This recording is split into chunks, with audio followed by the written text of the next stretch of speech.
நலமோட வளசல் குறிப்புகள். உங்களுக்கு போர் அடிக்குது, எது பண்ணவும் தோணலை, எந்த ஐடியாவும் இல்லை. உடனே நீங்கள் போய் புத்தகங்களை போய் படிங்க. அறிவு சார்ந்த புத்தகங்களை இப்போ படிங்க. அது உங்களை ஒரு அறிவுள்ள மனிதனாக மாற்றும். புத்தகம் வாசிக்கிறதுனால உனக்குள்ள பரிணாம வளர்ச்சிகள் ஏற்படுது. பெரிய பெரிய மேதைகள் எல்லாம் புத்தகம் படித்து தான் அறிவாளியாயிருக்காங்க. எக்ஸாம்பிள் பார்த்தோம்னா கார்ல் மார்க்ஸ். அவர் தன்னுடைய மூலதனம் புக்கு உருவாக்குறதுக்காக 14 ஆண்டுகள் நூலகத்திலே இருந்திருக்காங்க. நமக்கெல்லாம் தெரிஞ்ச மாவீரன் அலெக்சாண்டர் அவர் போருக்கு செல்லும்போது கூட புத்தகங்களை கையோடு எடுத்துகிட்டு போயிருக்காரு. மில்டன் 5 ஆண்டுகளாக கிரேக்க காவியங்களை படித்து அதுலேருந்து குறிப்பு எடுத்து தான் பாரடைஸ் லாஸ்ட்ங்கிற புக்கையே உருவாக்கியிருக்காரு. அக்பர் தன்னுடைய நூலகங்களை 20,000 நூலகங்களை பத்திரப்படுத்தி வச்சுருக்காரு.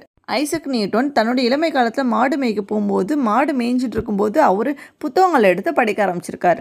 ஜான் ரஸ்கின் எழுதிய கடையனுக்கு கடை தேற்றம்ங்கிற நூல் தான் காந்தியடிகளுடைய வாழ்க்கையை மாற்றிருக்கு. இப்படி பல பேர்களுடைய வாழ்க்கையை மாற்றின புத்தகம் உங்கள் வாழ்க்கையை மாற்றலாம்.